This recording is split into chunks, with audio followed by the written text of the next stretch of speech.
They're Woodstock High students. They were leaving an AP study session. Townlake Hills South Drive and Townlake Parkway. Townlake Hills South and Townlake Parkway. Tell me what's going on. 2 cars have been in a wreck. 2 cars in a wreck? Yes. Okay, is anyone injured? Several people. And someone's on the windshield. Someone's been thrown through the windshield? Yes. Okay, is that person breathing? I don't know. Okay, give me your number. Macy is an 18-year-old student at Woodstock High. She was the driver of the red Saturn. Macy was not wearing her seatbelt. People on the way already. You see, she had taken her seatbelt off for a brief second. Call back, okay? When she took her seatbelt off, her body went airborne inside the vehicle. She went head first into the windshield. If you look closely into the windshield of the red Saturn, you can see the circle left in the windshield from Macy's head. She now lies unconscious. Zani is a 17-year-old Woodstock High student. She's the front seat passenger of the red Saturn. She walks away from the crash with minor injuries. Needing minimal medical attention, she was wearing her seatbelt. Kevin is the driver of the Camaro, a 17-year-old student from Woodstock High. He was driving 70 miles an hour in the 45-mile-per-hour zone on Townlake Parkway. He has multiple cuts and is covered in glass. He has minor bruises all over his body. He is able to crawl out of the vehicle with relative ease. He will need minor medical attention, but his injuries are not life-threatening.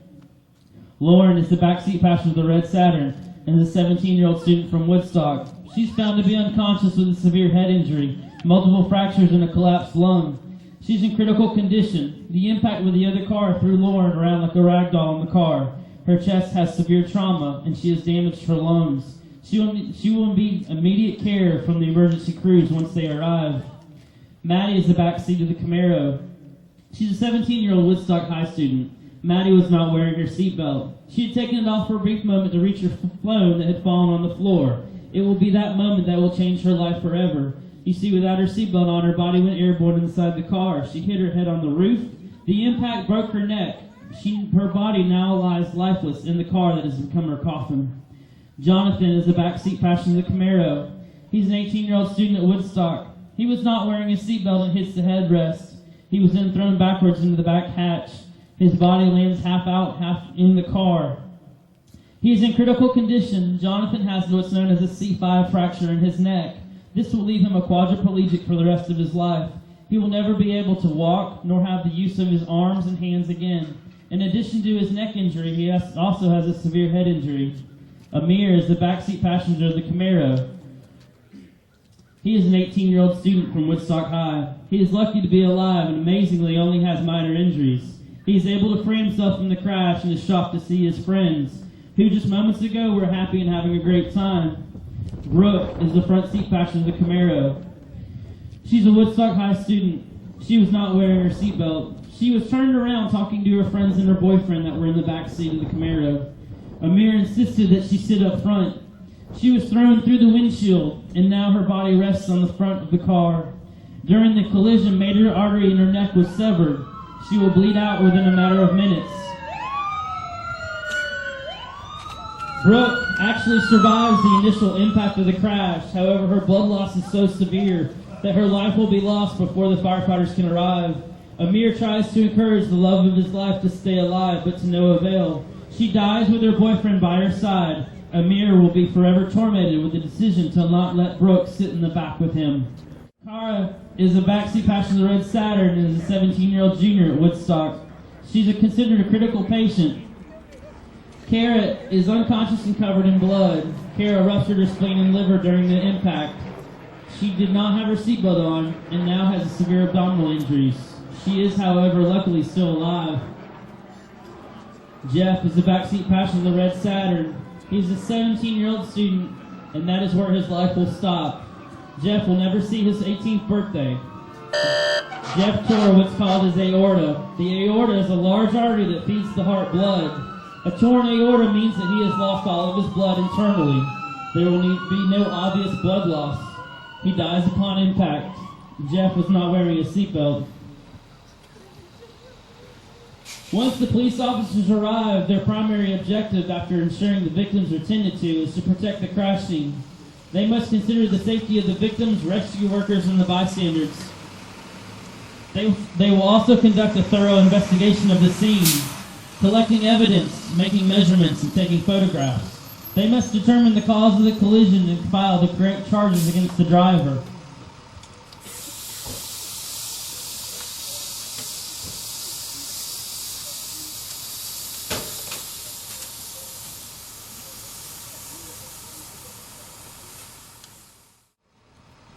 Once the fire department arrives on the scene, they do what's called triage, which means that they will go around to the different vehicles.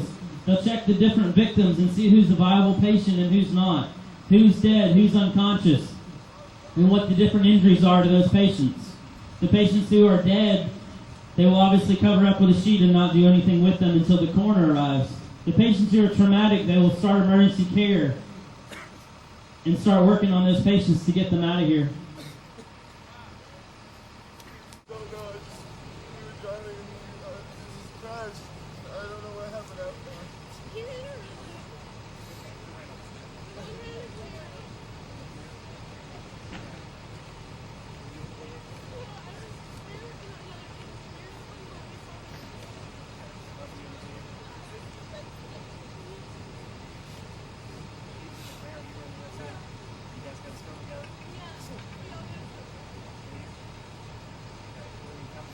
Once the fire department gets on the scene, they have to ensure their safety.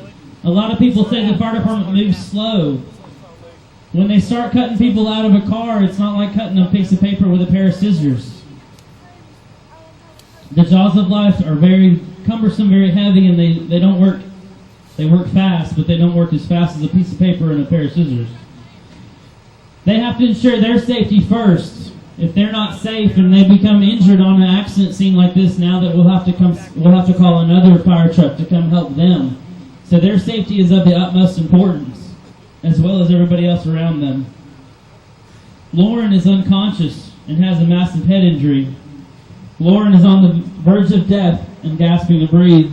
The paramedics will insert a tube into her airway to ensure that she gets the needed oxygen to remain alive. She has glass impaled in her eyes. She'll need to have a CT scan done to see what part of her brain has been injured from the crash. Lauren is considered in shock. This is a medical term given to patients who have suffered a large amount of blood loss.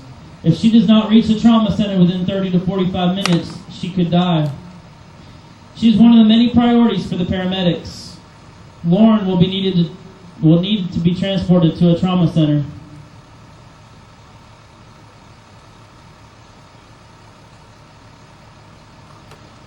The medical team on scene has determined that Jonathan needs to be flown to the hospital. He'll have a better chance of survival going by air to a trauma center in Atlanta. Grady and Atlanta Medical Center are two well-known trauma centers in Georgia. The helicopter will consist of a pilot, a nurse, and a paramedic. The flight time from their base to the scene is approximately 10 minutes. They can be in a trauma center within 25 minutes after taking off.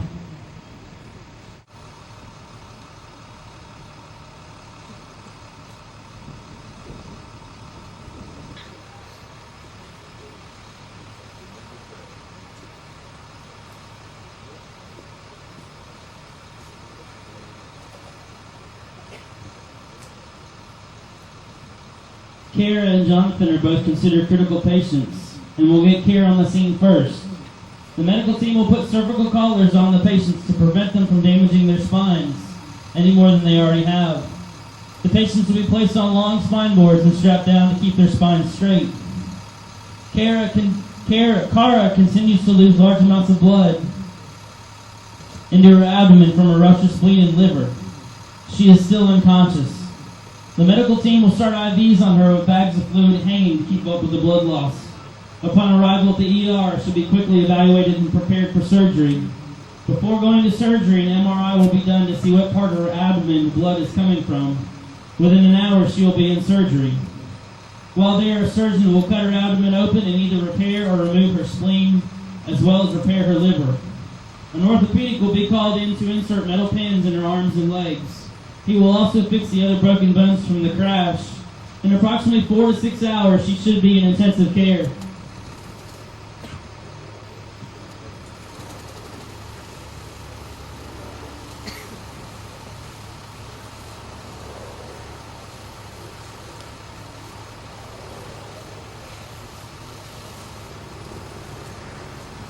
When we talk about landing a helicopter on a scene for someone who's injured, there's a couple things we have to take into account. One is where we're going to land them at. We can't land them on some of these back roads and small areas that the roads are. So we'll have to transport them to a bigger location, whether it be a parking lot, a baseball field, a football field. The helicopter will do what's called a hot landing, meaning that he will not turn his engines off when he lands. This presents a dangerous situation for us. When you notice the nurse and the paramedic will get out, they will be in constant contact with the pilot, making sure that they can come to and leave the helicopter, that it's safe.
A chest tube is inserted into her lung to reopen it.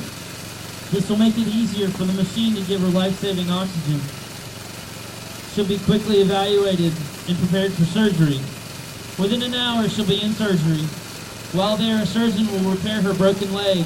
He will also try to fix the broken rib bones that she has. Surgeons will work hard to stop the bleeding within an hour of her arrival. But after several hours on the operating table, Lauren slips into a coma. For many months, her friends and families will stand by her side as she struggles to stay alive. Lauren's family will not give up hope, however, but they now have to start thinking about making decisions for her life. After 6 long months of hoping and praying, Lauren's family takes her off the machines that were keeping her alive. She died within minutes and has now become another statistic. Maddie and Brooke's parents that they have died. Their parents will have to go to the hospital morgue and identify their children's bodies.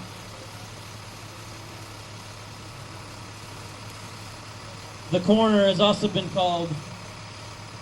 After arriving and determining that Jeff, Maddie, and Brooke are dead, he will note any apparent injuries that could have been the cause of death. Then he and the firefighters will remove their bodies. They will be sent to the GBI crime lab where a formal autopsy will be performed before the family can plan their funerals. Oh my God, that's my car. And that's me. What's going on? And next, I'm dead. I can't believe it. What are my parents going to think? I didn't even get to say goodbye. This is going to crush them. We didn't even end on that good of a note. I'm sorry, Mom and Dad. I wish we hadn't fought as much as we did. And Matt, I'm sorry I won't be there to be your big brother through high school. I'll never see what kind of person you'll become, but I know you'll do great things. And Mitch, I don't even get to see you for a last time because you're so far away at college. I'm sorry we couldn't truly say goodbye. And I think that concert this summer might have to wait. What about my friends? I'll miss them so much. It's going to be my senior year. Just think of all the things we could have done. I'll never see them again. I'm going to miss so much of my life, especially after the amazing year I have planned. I wanted to go to college, to achieve all the goals I had set for myself, to get married and have kids, just live a normal life. This happened to me so young. Will anyone even remember me? What did I do in my life that means anything? I wish I had done more. If this is all I got, I wish I had done so much more. I wish I had a chance to make amends with all the people I may have hurt, to truly say goodbye to my family, my mom, my dad, my brothers. I wish this didn't happen. It's not up to me though, I know that. And there's nothing I can do now except say goodbye and just hope I made an impact. Chelsea, I know we didn't always get along, and we fought a lot, but you're the best sister in the world, and I've always looked up to you. I'm so sorry. To my friends, good luck with college and new experiences. I should be there with you, but I won't be. I'll miss you so much. Amir, you made this year so much better.